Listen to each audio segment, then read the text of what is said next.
Assalamualaikum warahmatullahi wabarakatuh. Halo semuanya, perkenalkan saya Itma Anurasada dengan NIM 2401050568, nomor presensi 45, rombel M. Pada kesempatan kali ini saya akan menyampaikan presentasi tentang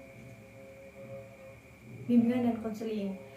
Presentasi ini merupakan jawaban atas soal ujian tengah semester, di mana saya akan menjelaskan pemahaman saya terkait berbagai macam aspek penting dalam bimbingan dan konseling. Langsung saja, soal yang pertama terkait mengapa bimbingan dan konseling diperlukan di sekolah, pengertian bimbingan dan konseling, serta persamaan dan perbedaan bimbingan dan konseling. Jawaban saya, bimbingan dan konseling memiliki peranan yang sangat krusial di lingkungan sekolah. Keberadaannya menjadi penting karena membantu siswa dalam mengembangkan potensi diri secara optimal, baik dalam aspek akademik, pribadi, sosial, maupun karir. Selain itu, bimbingan dan konseling juga berfungsi untuk mencegah timbulnya masalah yang mungkin dihadapi siswa, serta membantu siswa menghadapi masalah yang sudah ada. Dengan adanya bimbingan dan konseling, diharapkan terciptanya lingkungan belajar yang kondusif, aman, dan nyaman bagi seluruh siswa. Bimbingan sendiri dapat diartikan sebagai proses pemberian bantuan kepada individu agar mampu memahami diri sendiri dan lingkungannya, sehingga mereka bisa membuat keputusan yang tepat. Sementara itu, konseling merupakan hubungan profesional antara konselor dan klien atau siswa yang bertujuan untuk membantu siswa mengatasi masalahnya dan mengembangkan potensi diri lebih baik. Meskipun keduanya bertujuan memberikan bantuan, tetapi bimbingan bersifat lebih luas dan preventif, sedangkan konseling lebih mendalam dan kuratif. Selanjutnya, soal nomor 2, tujuan, fungsi, orientasi, asas, prinsip. Dalam pelaksanaannya, bimbingan dan konseling memiliki tujuan yang jelas, yaitu membantu siswa mengembangkan potensi secara optimal, mandiri, dan bahagia. Untuk mencapai tujuan tersebut, bimbingan dan konseling menjalankan berbagai fungsi seperti pemahaman, pencegahan, pengentasan, pemeliharaan, dan pengembangan.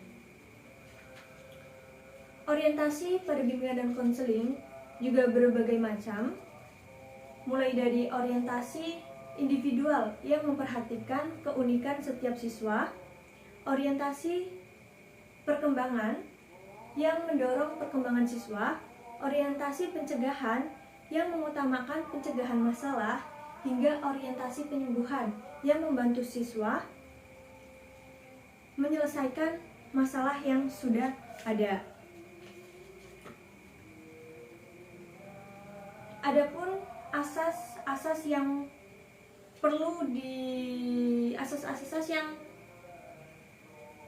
semua kegiatan itu berlandaskan pada asas-asas seperti meliputi asas kerahasiaan, keterbukaan, kesukarelaan, kedinamisan, keharmonisan, keahlian, dan alih tangan kasus. Selain itu, bimbingan dan konseling juga mempunyai prinsip-prinsip yang harus diperhatikan, yaitu melibatkan berbagai pihak.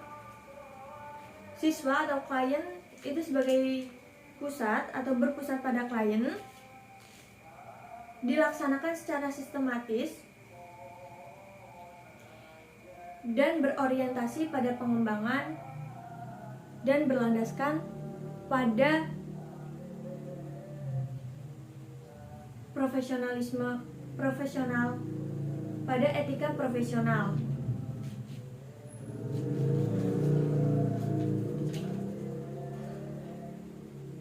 Soal yang nomor 3 yaitu terkait landasan kedudukan 3 wilayah atau bidang dalam penyelenggaraan pendidikan formal. Bimbingan dan konseling memiliki landasan yang kuat seperti landasan filosofis, psikologis, pedagogis, sosiologis, dan ilmiah teknologi. Kedudukan bimbingan dan konseling dalam sistem pendidikan adalah integral, sejajar dengan bidang kurikulum dan kesiswaan. 3 wilayah atau 3 bidang dalam bimbingan konseling yaitu bimbingan pribadi yang membantu siswa mengatasi masalah yang sudah ada. Yang kedua, bimbingan sosial yang membantu siswa berinteraksi sosial yang berkaitan dengan interaksi sosial. Yang ketiga, bimbingan belajar atau karir, di mana yang membantu siswa untuk meningkatkan potensi dan meraih pencapaian pada pembelajaran. Soal yang nomor 4, keunikan dan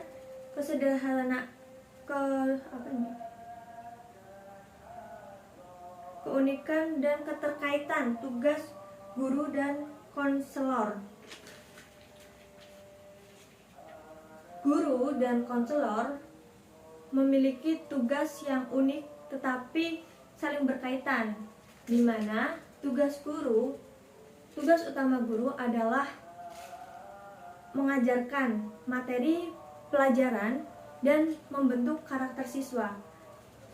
Dan sedangkan konselor itu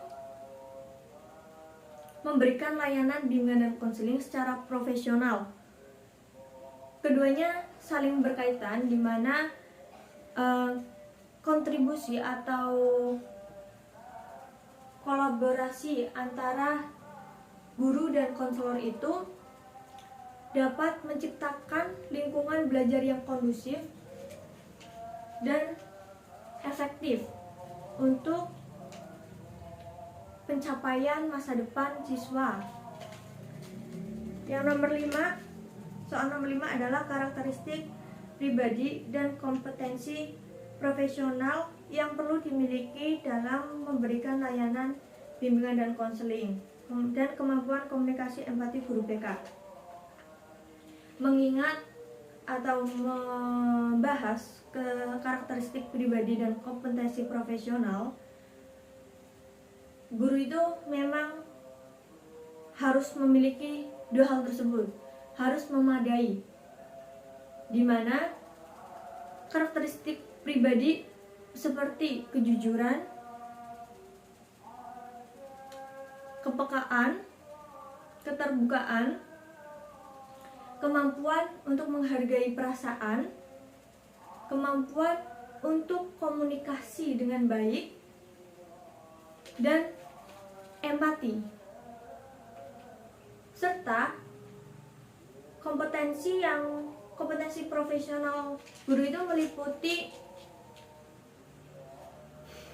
perencanaan atau penguasaan teori dan praktik bimbingan dan konseling, perencanaan asesmen, pelaksanaan layanan bimbingan dan konseling, serta evaluasi.